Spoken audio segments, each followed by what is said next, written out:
Translation and purport by His Divine Grace, Srila A.C. Bhaktivedanta Swami Prabhupada ki jai.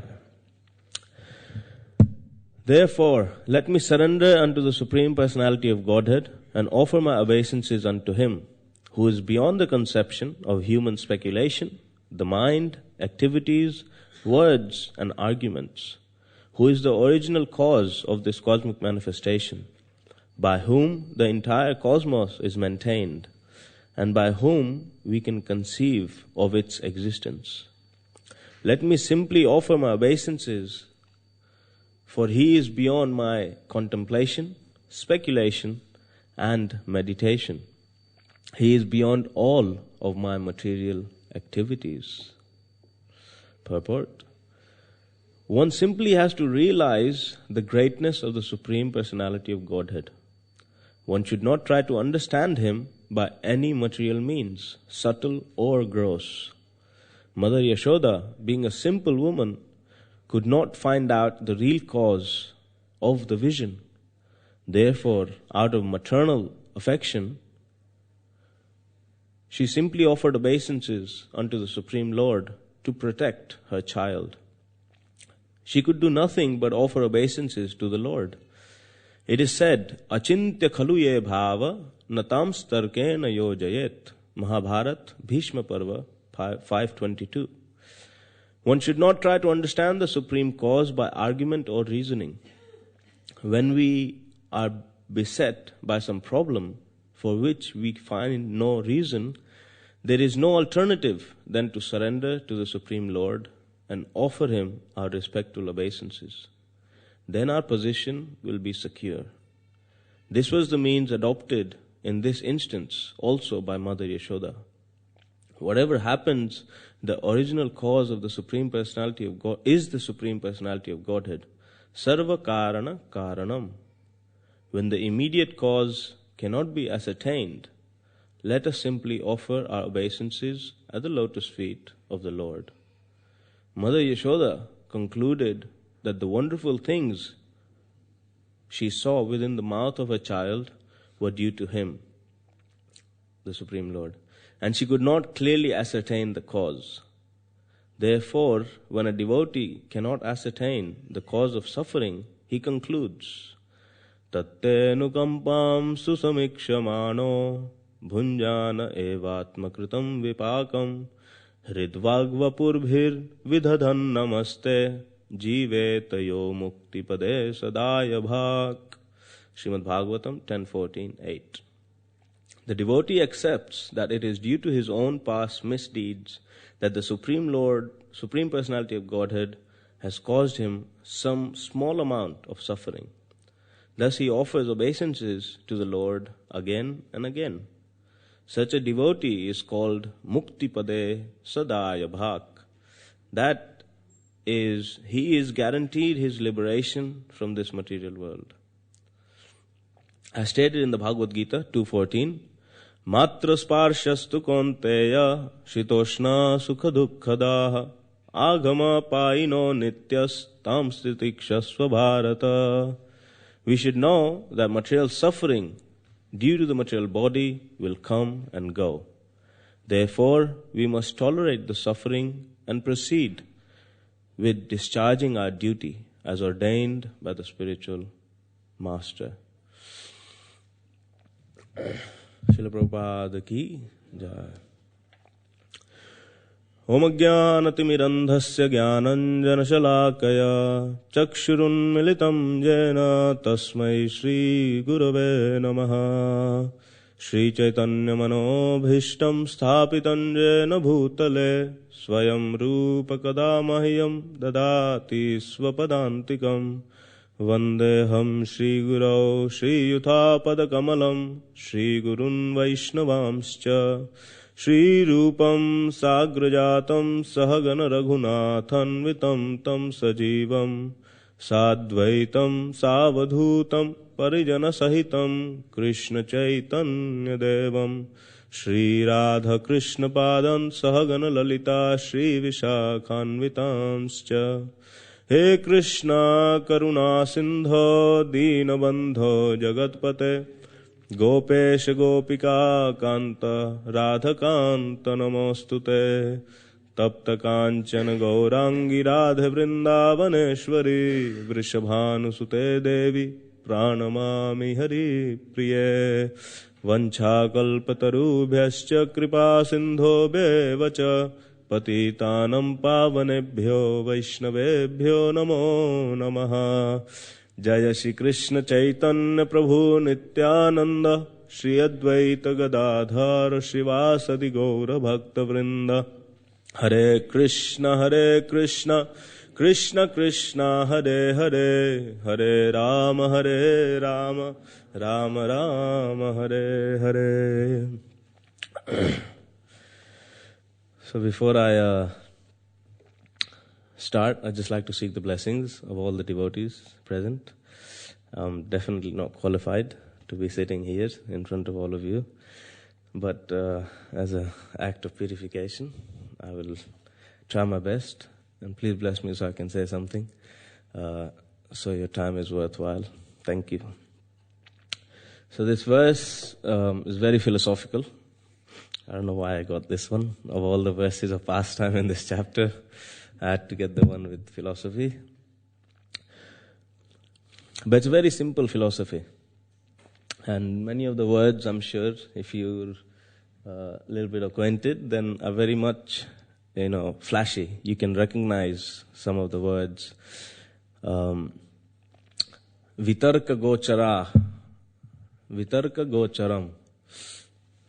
That's the verse in the first line.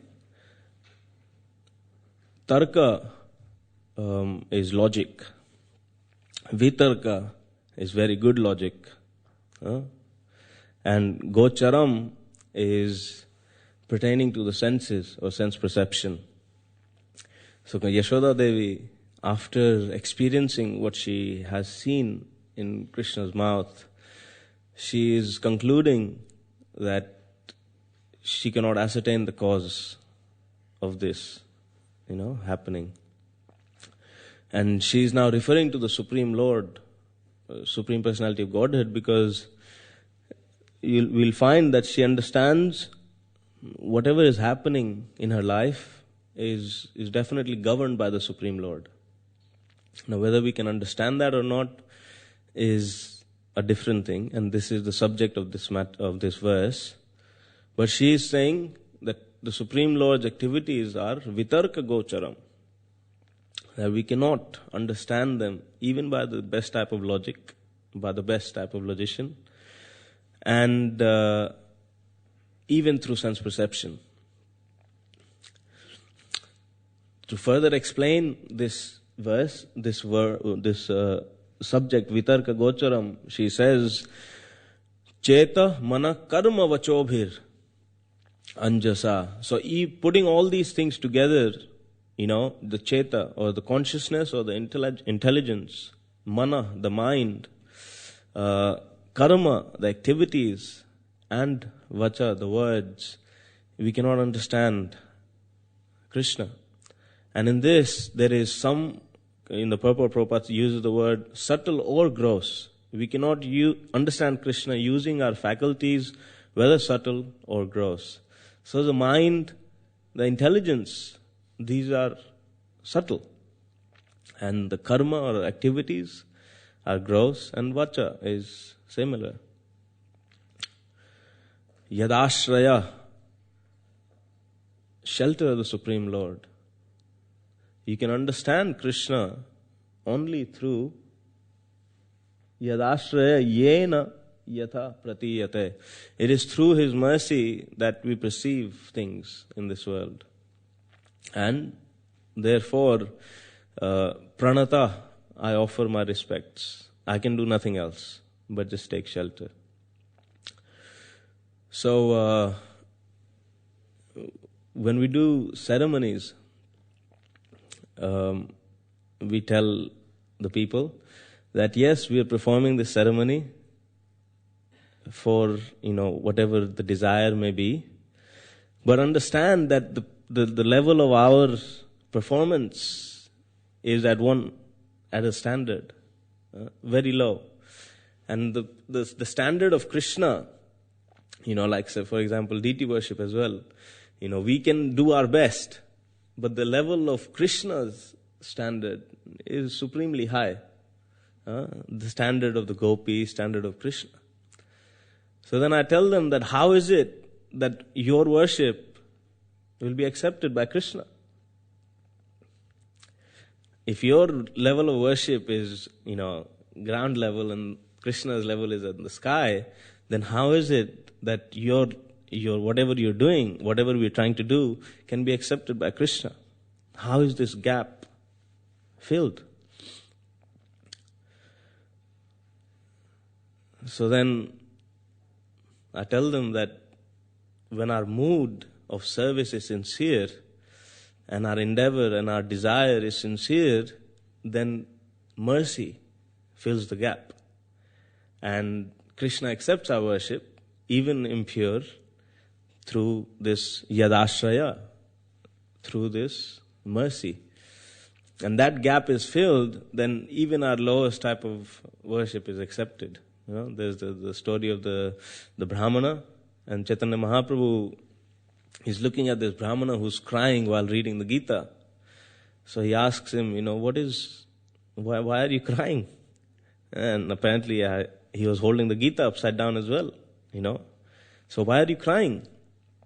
And he says, my spiritual master asked me to read the Gita, but I'm illiterate. I cannot read. So then, but I'm looking and seeing how, Krishna has become the charioteer of Arjuna. And Chaitanya Mahaprabhu says, this is perfect. You've understood the Gita. So it's our effort, completely, innocent, but it's the mercy of Krishna that fills the gap. So there's many, many nice points explained in this, in the purport. First, Prabhupada is explaining this verse is talking about how Krishna is not understandable, or the Supreme Lord and His workings are not understandable. And he says that when a person, he accepts that the Supreme Lord and His activities are not understandable, and he takes shelter of the Supreme, that is a secure position to be in. That's the securest. That's where a devotee resides, in that secure position. We know this world is a world full of suffering, onslaught from all sides by material nature. So we have to all try to come to the secure position. It's like in the army, when there's a war going on, there's bullets and missiles everywhere. You got to be in the safe, secure position. So what is the secure position the devotee is situated in? Mother Yashoda. We hear stories that there's still people living with the experiences of war, with the experiences of the Second World War, and they're completely at unrest.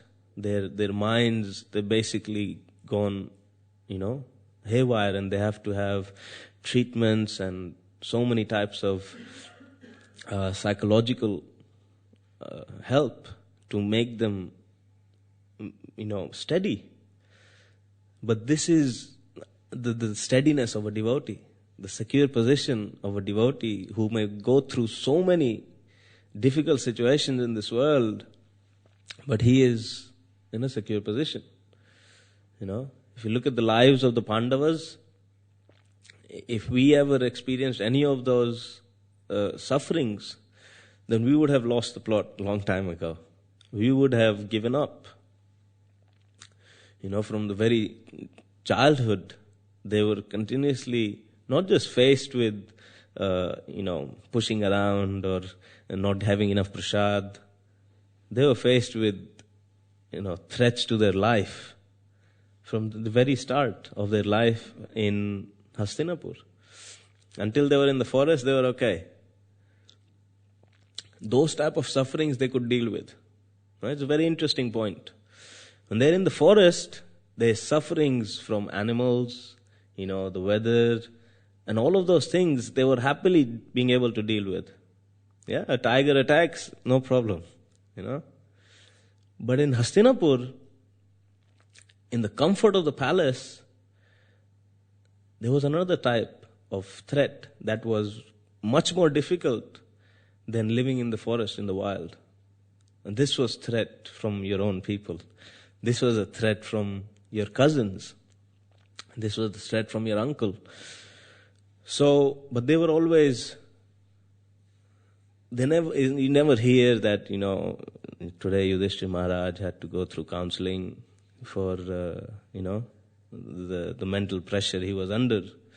No, he's always giving counsel to the others because they're in the secure position. The Vedic tradition, you may say, well, Lord, they didn't know Krishna at that time. They weren't thinking of Krishna as the Supreme Lord. But this is not just the path of bhakti, but the whole Varnashram system is also teaching the secure position. It's teaching how to be dependent on the Supreme Lord. There's a beautiful quote by Steve Jobs. Steve Jobs also went through a lot of suffering in his life.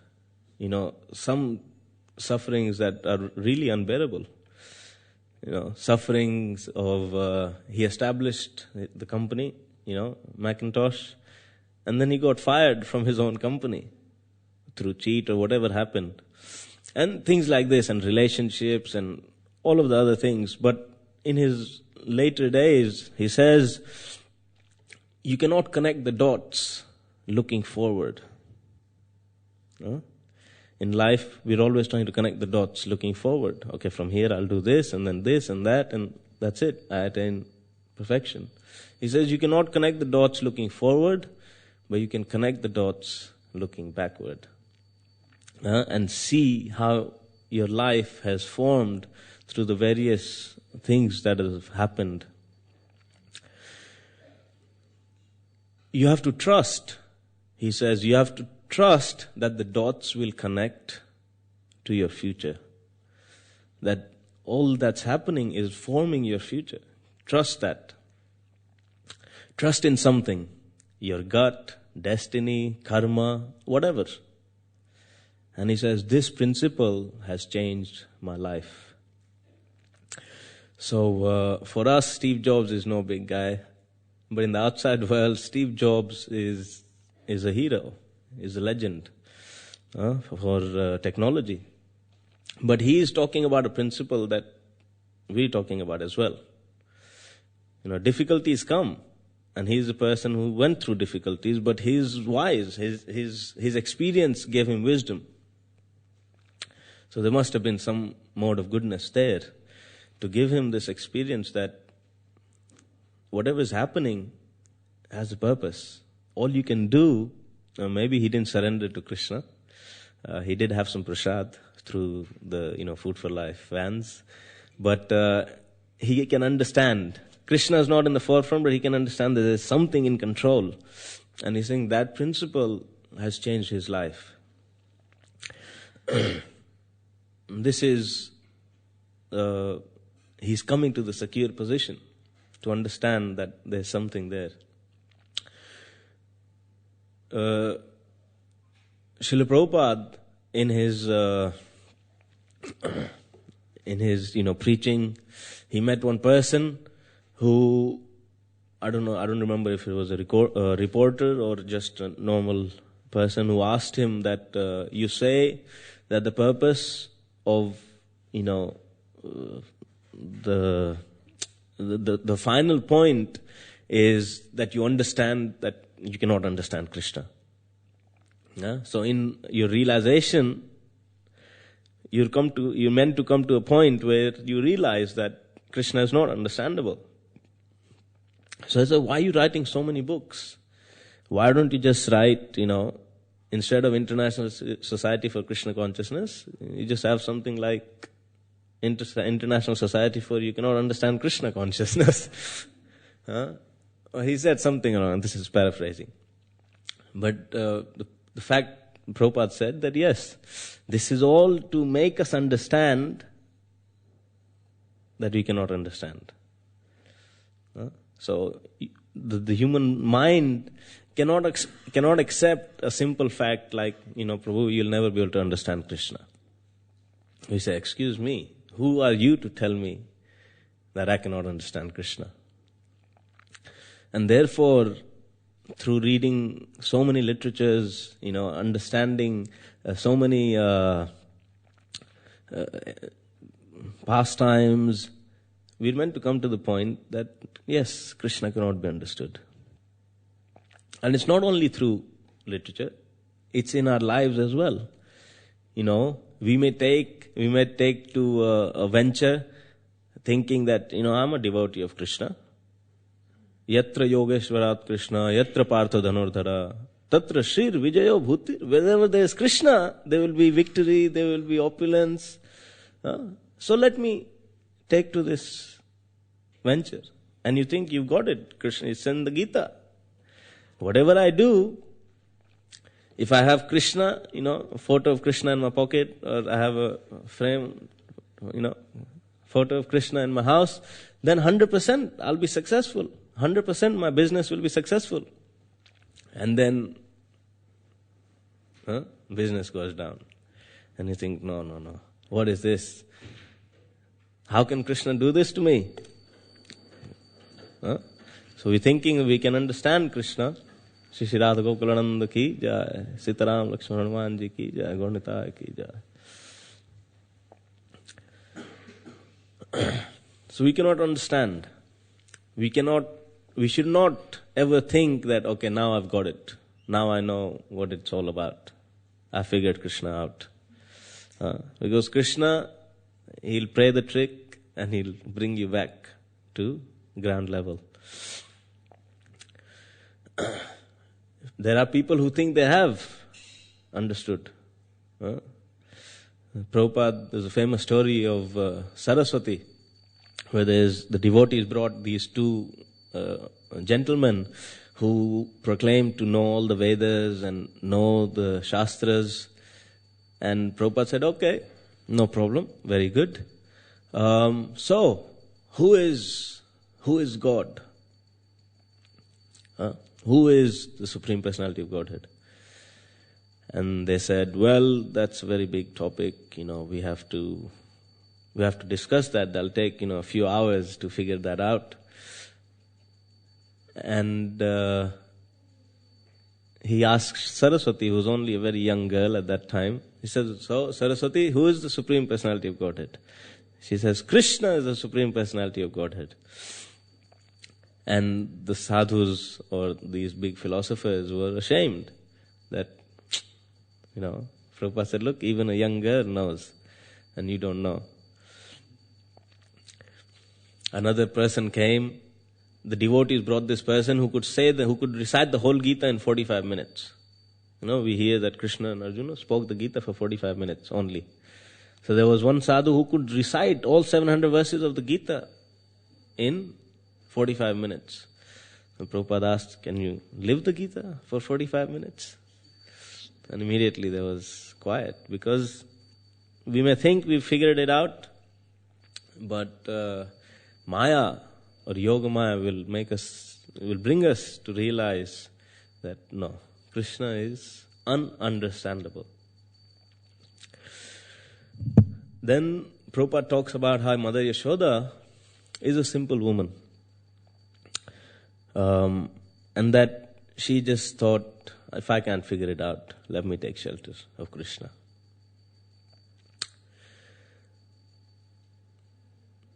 This is our position as well. It's not, she was a woman, so she didn't understand. No.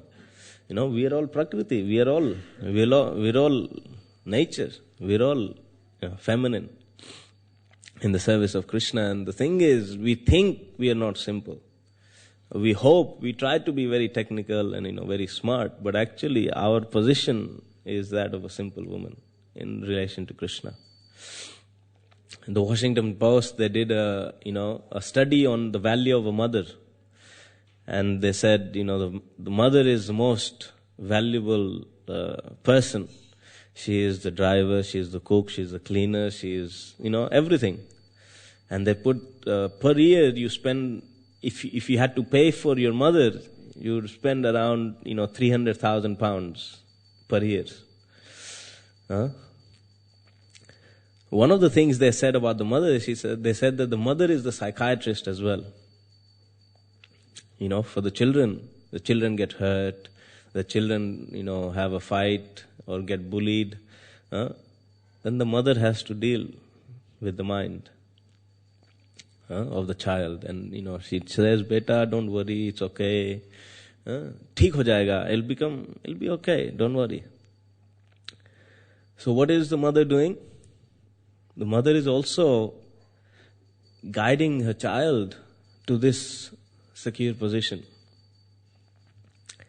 The mother is bringing the child to think that, look, whatever happened, it's not that it's good that it's happened, but whatever happened is, forget it.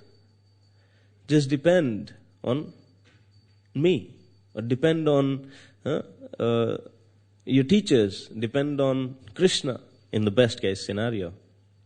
So this is the mother also bringing the child to the secure position. She says, "Oh Krishna, oh Lord, oh Supreme Personality of Godhead, please protect my child." When you look in the mouth of your child, you probably she was expecting dirt, but at best you'll get maybe a cavity or, a tooth shaking. But here she saw something completely extraordinary. So she doesn't know what to think of it. First she is blaming herself. Maybe I'm dreaming. Maybe, I'm having hallucinations. So busy in service. I didn't sleep well, and now I'm seeing something. But then she's saying, as long as my child is safe, as long as he is okay, then I don't need to worry. Therefore, O Supreme Lord, please protect my child. She's a simple woman, but Prabhupada says they're the greatest, they're the highest philosophers. In the Vraj Bhasha, there is a verse, there is a prayer that a sadhu, he recites, glorifying the gopis, glorifying the elderly gopis. He says, "Shesh Mahesh Ganesh Dinesh, jinki mahima nirantar gaave, tahan ahir ki choriya, chachyavar chach pe nach nachave." That yes, they're simple women, but look at their power. Look at their exalted position. Shesh is Ananta Shesh, Mahesh is Indra, Ganesh is Lord Ganesh, Dinesh, Mahesh is Lord Shiva, and Dinesh is Indra. He's saying all of these people, these great personalities, Jinki Mahima Nirantar Gava, they're continuously singing the glories of this young boy. These high philosophers, high intellectuals, highly exalted personalities, but Tahan Ahir ki choriya, these simple women of Vrindavan, Ahir ki choriya means they're not even high class, they're of Vaishyas, Vaishya community. Tahin Ahir ki choriya, chachiyabar chach pe nach nachave, just for a little bit of buttermilk, they can make this personality dance according to their desires. They're not giving him like the sages and the demigods. They give exalted offerings, of great opulence. But here they offer a palmful of buttermilk. They say, "Krishna, I'll give you this. You'll show me a dance, dance for me." And just with their little bit of allurement, they can make Krishna dance. So this is the potency of these simple women of Vrindavan. Another verse in the Bhagavatam says that Kritapunna Punjaha, Brahma and the demigods are bewildered, thinking of the Brajbhasis and the cowherd boys as some frivolous children. what adhikar do they have to jump on the shoulders of Krishna and wrestle and beat him up? So then, they're not simple. They're not frivolous children. They've come to this position after great merits. Krita punna punjaha. They have a great stock of pious credits, and therefore they've got this position. Now just one thing I want to conclude on about the secure position. The secure position is in understanding the conclusion. The process is not the secure position. So these tarka, the process of logic, we argue and we may try to understand that logic is used by the acharyas to explain the scripture to us. They say, Krishna says in the Gita, you have to control your mind. Your karma has to be pure. Your words have to be pure. You have to use your words in devotional service. Your activity is in devotional service. So, and in this verse, Yashodamai is completely rejecting logic, sense perception. I mean, how can you not use your sense perception in advancing? If you do devotional service, if there is no little bit of bliss, a little bit of happiness, then why will you continue? So sense perception, all of these things are very important in our devotional service, right? But these are the process. These are the means to an end of devotional life. In the Gita, Krishna in a few places, not once, but many times, he says that, studying the Vedas, austerities, charity, all of these will not give you credit to come to me. They will not allow you to understand me.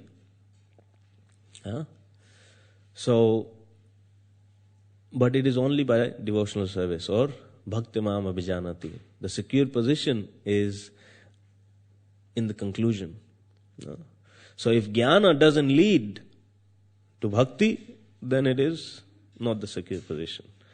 If logic does not help you come to devotional life, people have concluded logically that, the devotional service is not the one. And logically, I'm sure you can make some arguments to beat that. So if that logic doesn't help you come to devotional life, then it is useless. Prakashananda Saraswati in Chaitanya Charitamrita, they're highest logicians. They defeat all other logicians of India. Prakashananda, he's got 60,000. These number of disciples.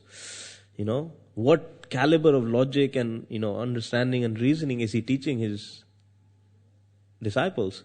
But still, because it's not coming to bhakti, it's not the secure position. It's not satisfactory. And the conclusion, as stated in the Gita, and as you can see in this verse, is pranatosmi, taking shelter, offering respects. Manmana bhavamad bhakto madhyaji mam namaskuru mam evaishyasi satyam te pratijane priyosime. And the interesting point to understand is Mother Yashoda, she also tried. She tried logic. She tried reasoning. It's great to just jump to, it's all in the hands of Krishna. And if you have that understanding, that's great. But for practitioners, we should, to come to that stage, there's no harm in using logic, in trying to understand your situation. Okay, why did I hit my toe on the stone during parikram? Or maybe you're looking at the birds in the tree and not looking on the floor. So try to understand your position as well. Yes, we think, purify, my karma is going. That's great. But also, there is a scope of trying to use these faculties, the mind, the intelligence, karma, tarka, sense perception. Prabhupada said that you chant Hare Krishna for 1 week. If you do not feel any result, then I will tell you to stop chanting. So sense perception. He's saying that you will find something in this chanting. There will be some benefit. You will feel it. So he's saying that use this process of sense perception and you will come to devotional service. Yashoda Mai, she tried. Or am I sleeping? No, I'm awake. Am I dreaming? Am I having hallucination? So she tried, analyzed, and then she said, okay, I cannot understand. Surrender to Krishna. So, thank you. Those are some points I got from this verse. Please forgive me for being all over the shop. I was been very busy recently. But I hope that was of some value. If there is anything you'd like to ask, then please do feel free.